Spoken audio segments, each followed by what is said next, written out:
The University of Texas will be relocating the Jefferson Davis statue days after an advisory panel recommended that the University of Texas at Austin relocate some or all of its statues of Confederate leaders. The UT Austin president announced that the statue of Confederate President Jefferson Davis will soon have a new home. UT relocating Davis the statue to an exhibit in the Dolph Briscoe Center for American History. 4 other statues the panel considered relocating, including ones of Confederate Generals Robert E. Lee and Albert Sidney Johnston, will remain on the university's South Mall. But UT will consider adding explanatory plaques to place them in historical context. Yes, because God forbid a student see a statue and do research on their own, or just be overcome by emotion that they collapse and cry in front of the statue of Robert E. Lee. Quote, while every historical figure leaves a mixed legacy, I believe Jefferson Davis is in a separate category. The UT president wrote in a letter to the UT community. That is not in the university's best interest to continue commemorating him. Davis had few ties to Texas. He played a unique role in the history of the American South, and that is best explained and understood through an educational exhibit. Couldn't one argue that being placed on the UT campus as a statue is an educational exhibit in a way? It's on a college campus, a campus supposedly of higher learning, and statues are there to teach you history.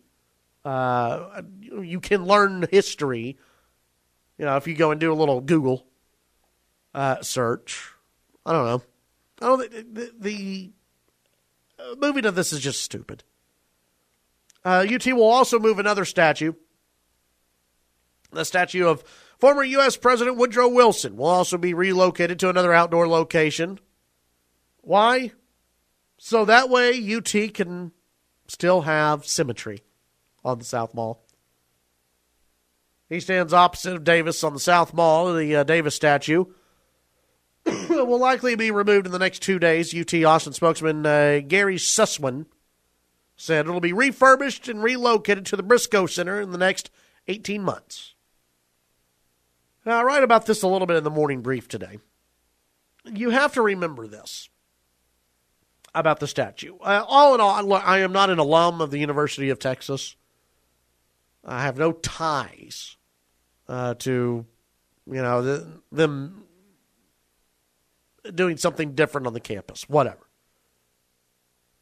But the thought that this is going to stop here is ludicrous.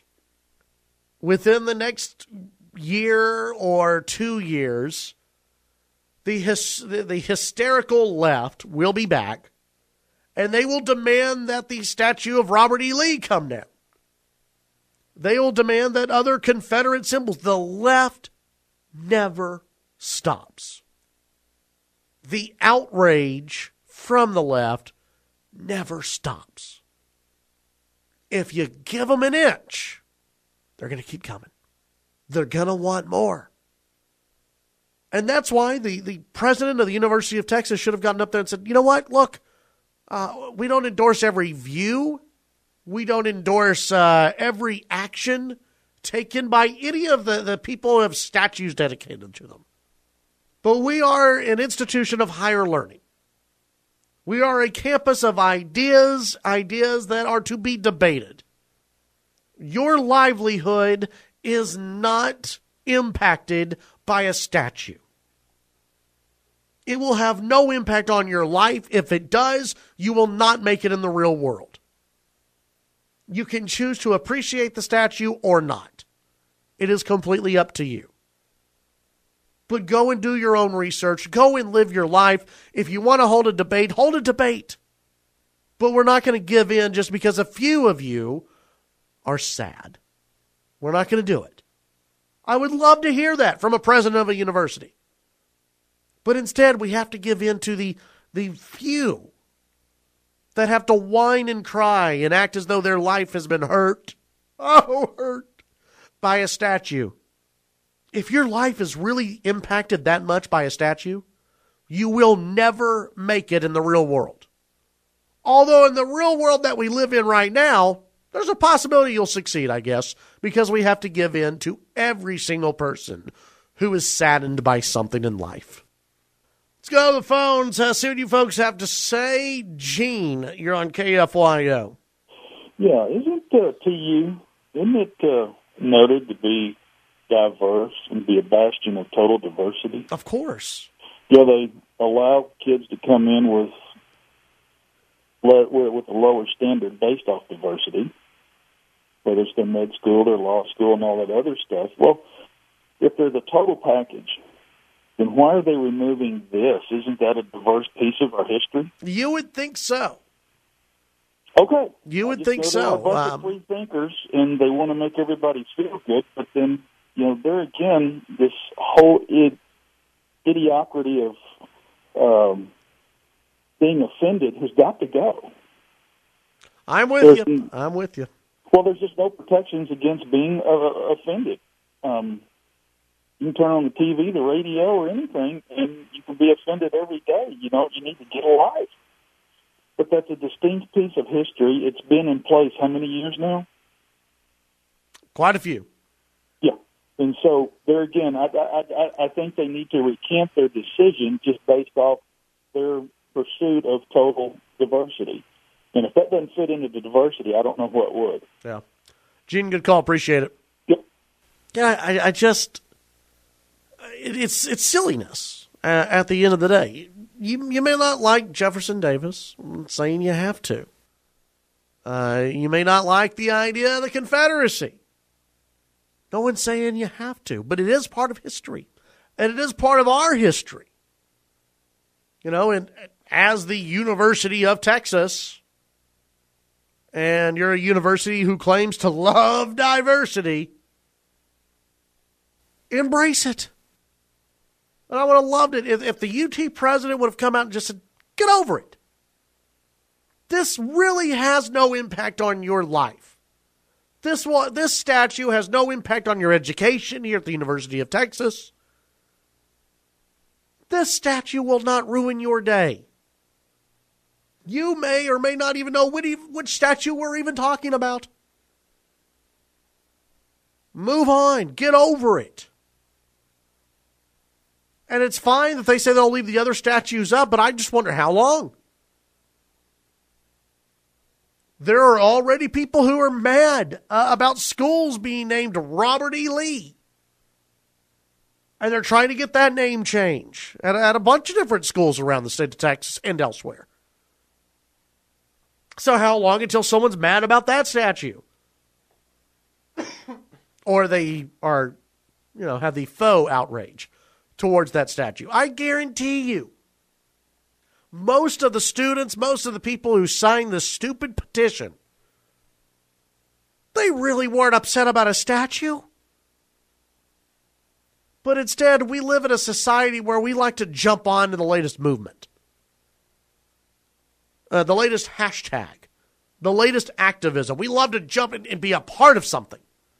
Look, I care. I signed an online petition. Look how involved I am. There are people who would rather do that than go out and actually work on a campaign. This week we talked about those who are now volunteering for the Rick Perry presidential campaign. I guarantee you there are people who would rather sign an online petition and do a hashtag on Twitter and then say, look, I'm involved, than would actually like to go out and do something and be a part of something. Instead, we just sit behind a computer and go, look at me, I'm signing something on a petition.org. What is it, change.org? That's the petition website? Yeah. I'm involved. I'm outraged by a statue. Is your life that sad? Where you pass by a statue and it upsets you? I could understand if we had a statue of Adolf Hitler there on the UT campus. Okay. But give me a break about the Jefferson Davis statue. I promise you, most of those people who were supposedly outraged They don't care. And those who are genuinely outraged by it, genuinely upset, they will also be upset that it'll be in a museum. A museum, it's no different than it being outside on the UT campus. Only this time it'll be a little more secure. There won't be people, having spray paint on it. It's just silliness over on the UT campus. But it's not just UT. As I brought up earlier in the show, I was really just having fun with it, but I'm sure it's true. Jody asked me if I was ever outraged at anything over on the Texas Tech campus, where students would just go around and whine about stuff. You really don't have that. Yeah, maybe now. With the younger millennial generation, it's always possible. The younger millennials have to be outraged by something. That's how they've been raised. To rely on government, to rely on others, and also to be outraged. You have to show your outrage. In order to really care about something, you have to have a hashtag. And we make that part of the popular media now. That's why when people look at Donald Trump and people applaud Donald Trump, the reason they do it is because he doesn't fall into the category of a president at the University of Texas who would give in to this faux angry mob that is out there. You think Donald Trump would get out there and make this big apology, we're going to move the statue? He'd probably tell the students what they could go do. That's why I applaud Donald Trump at times, is because he doesn't hold back. Is because he doesn't give in to political correctness. I wish we had more leaders like that. 770-5790, toll-free, 1-800-687-0790. We'll go ahead. We'll take the final break of the show. Your call's next. Final segment of today's edition of the Chad Hasty Show. News Talk 790 KFYO. Let's get to your calls as we wrap up today's show. Jim, you're on KFYO. Chad, you're doing all right. Thank you. Listen, the sooner we start calling this what it is, it's not political correctness, it's cultural Marxism. Academically defined, and it's part of a socialist progressive agenda. If that gal's offended in my day, we call that being thin-skinned. But now we're dealing with this Marxist revisionist history and cultural Marxism, because now you can't criticize anything. If you can't criticize people, then they reduce to the lowest common denominator. Yeah. It's that simple. So I hope Lubbock, Texas becomes a bedrock of putting this all to rest. You know what? I would hope so. There needs to be some place where, and I'll give comedians at least a little bit of credit on this.